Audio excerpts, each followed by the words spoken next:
চায় মেরে দিক আমার মৃতদেহ উদ্ধার হোক এখান থেকে, কিন্তু আমি জায়গা ছেড়ে যাবো না।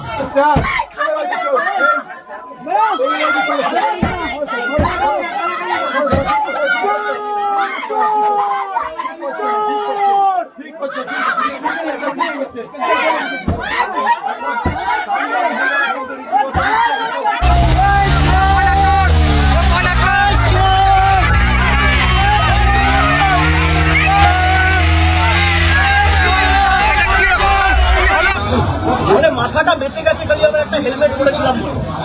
আমার এখানে যারা সহকর্মীরা ছিল এরা বুদ্ধি খাটিয়ে একটা হেলমেট দুটো হেলমেট জোগাড় করে রেখেছিল, বললো দাদা এটা মাথায় পড়ে না। আপনি দেখুন আমার জামা কাপড়ের অবস্থা, 15 বছর চশমা ভেঙে দিয়েছে, ঘড়ি টড়ি প্রায় একদম ছিঁড়ে সব ছিঁড়ে দিয়েছে।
এই ছেলেগুলো, এই বখাটে ছেলেগুলো যাদের পেটে ঘুষি মারলে কখনো বেরোবে না, আমাকে বাইরে থেকে স্লোগান দিচ্ছে চোর।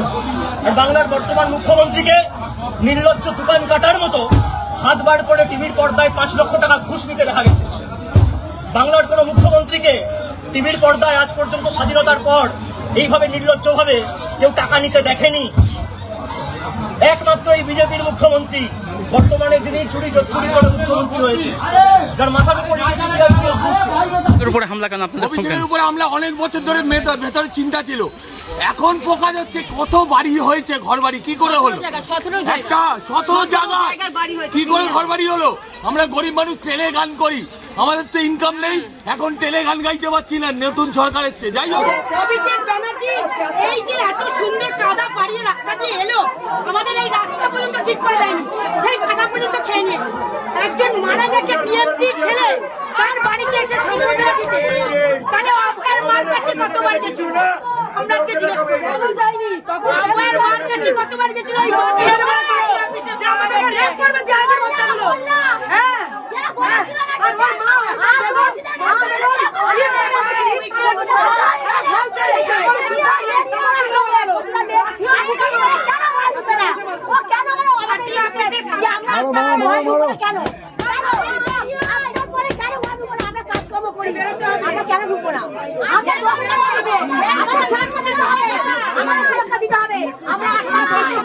মার খেয়েছি, জেল খেটেছি, বাড়ি ছাড়া হয়েছি, এবার নিজের জানটা দিয়ে দেবো, ওকে মারতে হলে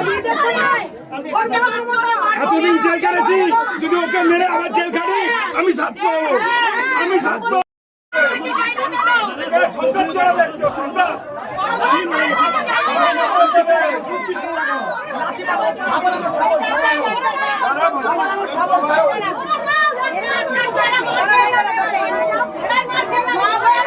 সান্ত্বনা দিতে কতবার গেছিল?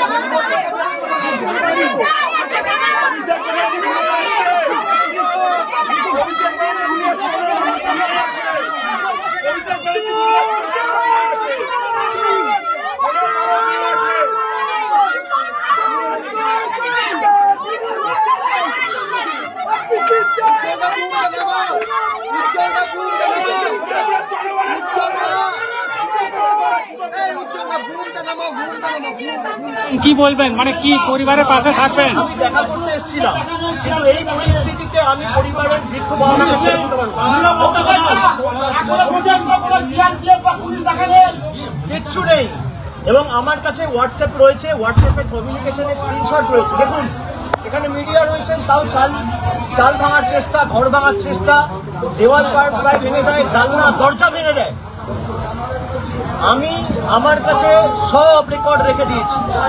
পুরো ঘটনাটা ভিডিওগ্রাফি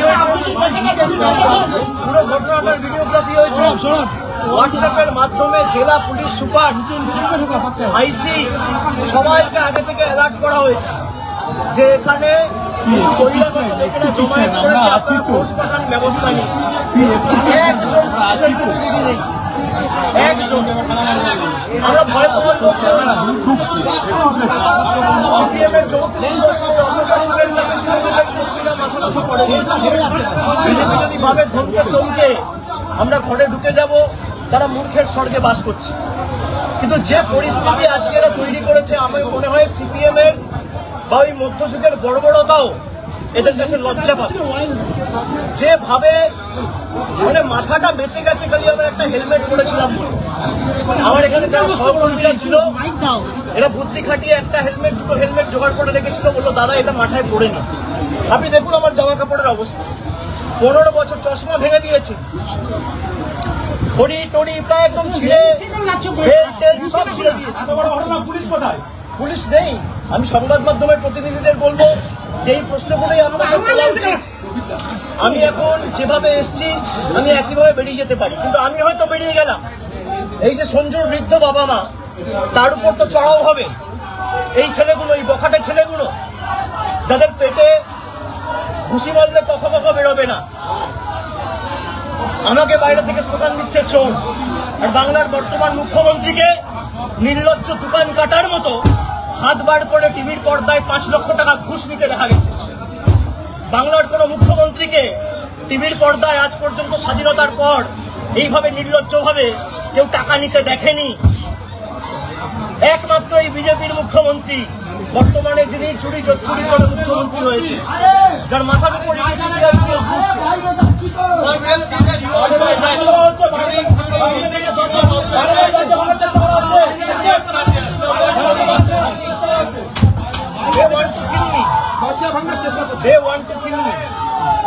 এরা আমাদের প্রাণে মারতে চায়। মেরে দিক, আমার মৃতদেহ উদ্ধার হোক এখান থেকে, কিন্তু আমি জায়গা ছেড়ে যাবো না। আমি সঞ্জুর বৃদ্ধ বাবা মাকে এই অবস্থায় ছেড়ে যাব না যতক্ষণ না ফোর্স এসে রিকভার করবে। আমাদের এখানে যারা প্রতিনিধিরা রয়েছে, আমি বলবো থানায় আবার ফোন করো, মেসেজ করো, ফোর্সের জন্য রিকোয়েস্ট করো।